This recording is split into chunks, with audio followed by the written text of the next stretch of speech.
This particular bill ensures that ByteDance divests itself of the vast majority of the ownership of TikTok. Our intention is for TikTok to continue to operate, but not under the control of the Chinese Communist Party. The House of Representatives sends a strong message to ByteDance: divest from TikTok or be banned in the USA. A new spectrum bill has been introduced that will reinstate FCC auction authority. And REC calls ROSENWORCEL'S plan to expedite application handling for broadcasters carrying local programming as ambitious but impractical. Various NONCOMS had their own opinions on this idea. All that and more coming up on this extended FCC Today. REC, FCC Today, B.G. Bradley. This is FCC Today, the podcast for Wireless Wednesday, March 13, 2024. On this vote, the yeas are 352, the nays are 65. One present, 2/3 being in the affirmative. The rules are suspended. The bill is passed. And without the objection, the motion to reconsider is laid on the table. In a showing of bipartisan support, the House of Representatives passed H.R. 7521, which calls on TikTok parent ByteDance to divest itself from the app or be blocked from doing business in the United States. Those supporting the bill do not consider this as a ban on TikTok, but instead to force ByteDance, which has strong ties to the Chinese Communist Party, to divest from the app because of the risk that the data of millions of Americans is being collected right now and made available to the CCP. Ohio Republican Bob Latta. The CEO of TikTok appeared before the Energy and Commerce Committee and admitted to me during questioning that ByteDance has access to U.S. data. This should be an alarm to every TikTok user. There is no reason why the Chinese Communist Party should be in control of an app that can access information on a user's phone. This is not a ban, but provides communist-controlled ByteDance, the parent company of TikTok, a choice. If ByteDance divests their ownership of TikTok will be available to its U.S. users. California Democrat Nancy Pelosi. First of all, this is not a ban on TikTok. I'm a grandmother of teenagers. I understand the entertainment value, the educational value, the communication value, the business value for some business on this. This is not an attempt to ban TikTok. It's an attempt to make TikTok better. Tic-tac-toe. A winner. While there was a strong showing of bipartisan support for this bill, 15 Republicans and 50 Democrats voted against the legislation. Opposition to the bill ranged from the First Amendment to the need for wider controls on social media companies, including those in the United States. Kentucky Republican Thomas Massey. Mr. Speaker, I know the sponsors of this bill are sincere in their concerns and in their effort to protect Americans. They've described the TikTok application as a Trojan horse, but there's some of us who feel that either intentionally or unintentionally, this legislation to ban TikTok is actually a Trojan horse. Some of us are concerned that there are First Amendment implications here. Americans have the right to view information. We don't need to be protected by the government from information. Some of us just don't want the president picking which apps we can put on our phones or which websites that we can visit. We don't think that's appropriate. We also think it's dangerous to give the president that kind of power, to give him the power to decide what Americans can see on their phones and their computers. To give him that sort of discretion, we also think is dangerous. Where this legislation goes from here is unknown, as, according to CNN, there is currently no companion bill being worked on in the Senate. CNN also quotes a statement from TikTok that said that the process was secret and the bill was jammed through for one reason: it's a ban. TikTok stated that they're hopeful that the Senate will consider the facts, listen to their constituents, and realize the impact on the economy, 7 million small businesses, and the 170 million Americans who use the service.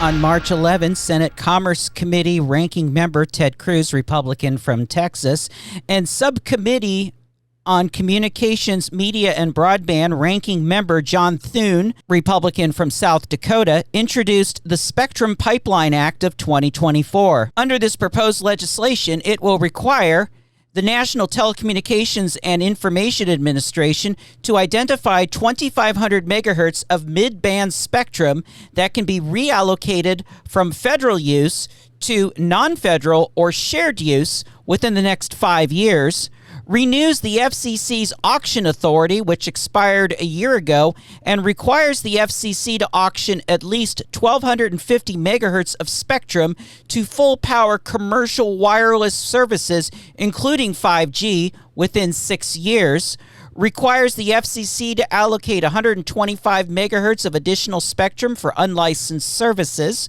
provide for technology-neutral innovation in 1,125 megahertz of spectrum, ensure effective oversight by requiring the FCC and NTIA to submit to Congress annual progress reports, and removing limitations in the law that will allow federal agencies to purchase new state-of-the-art equipment using spectrum auction proceeds.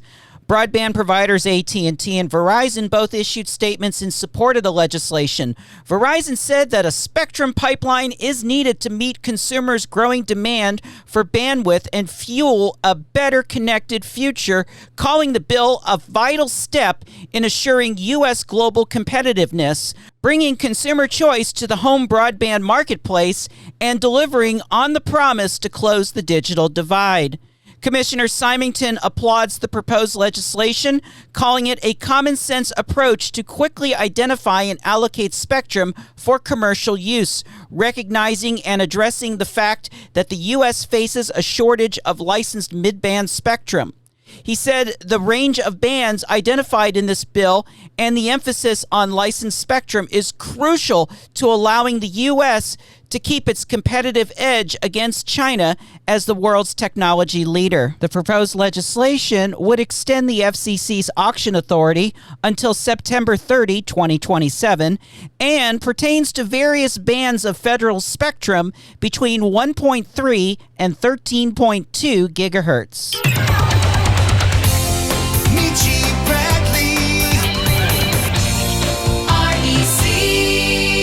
It's the Michi. Thank you for joining us on FCC Today, the podcast where we bring the Daily Digest to life.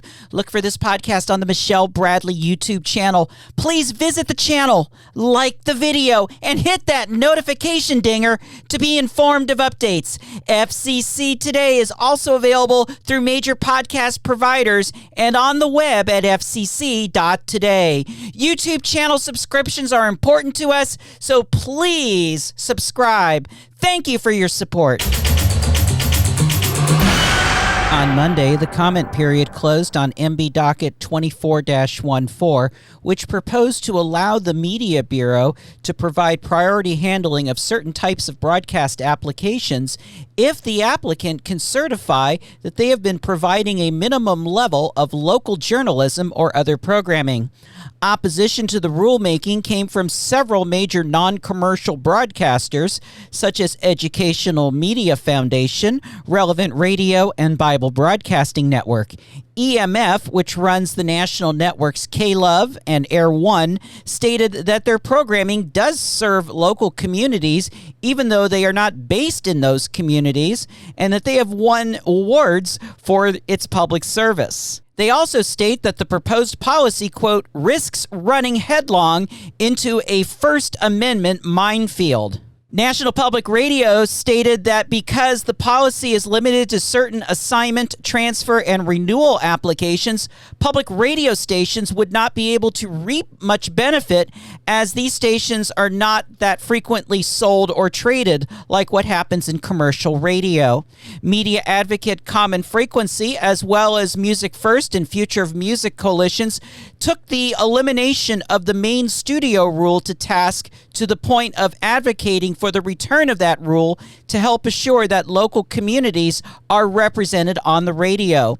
REC Networks tackled the issue from a more technical standpoint, calling the proposal ambitious but not practical, citing various sections of the Communications Act which provide minimum handling times for these types of broadcast applications. These minimums were put in place along with the public notice requirement in the wake of the rigged quiz show and payola scandals of the late 1950s.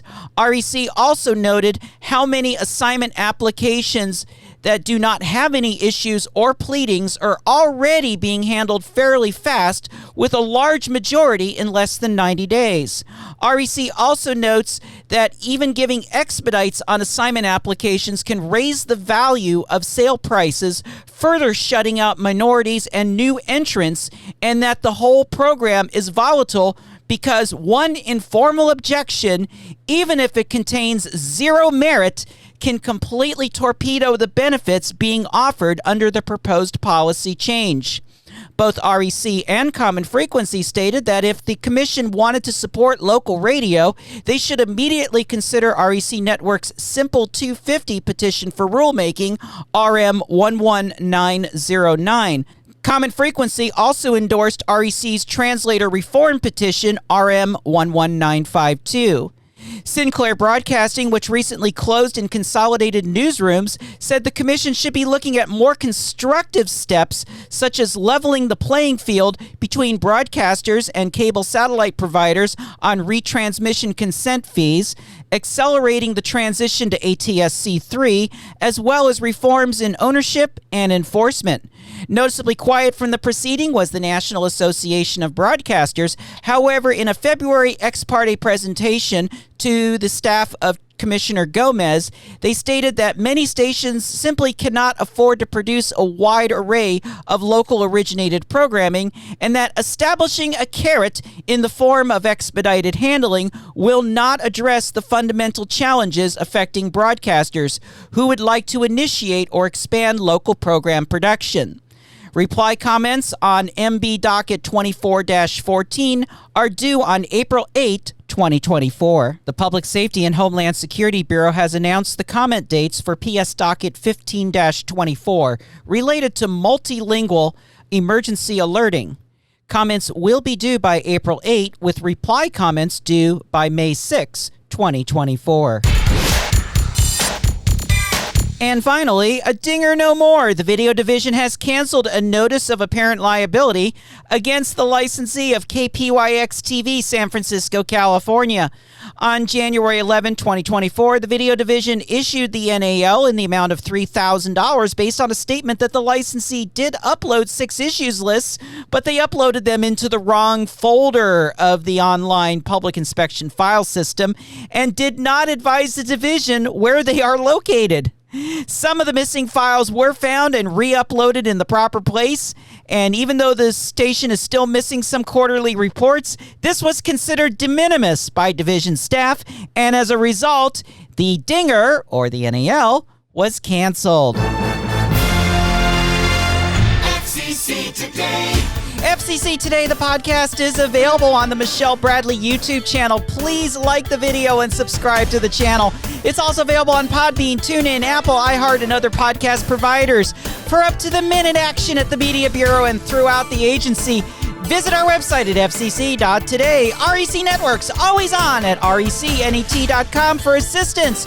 With LPFM full service and FM translators, contact REC Networks 202-621-2355. For now, I'm Michelle Bradley, SBE Certified Broadcast Technologist, wishing you a good day from Riverton. REC.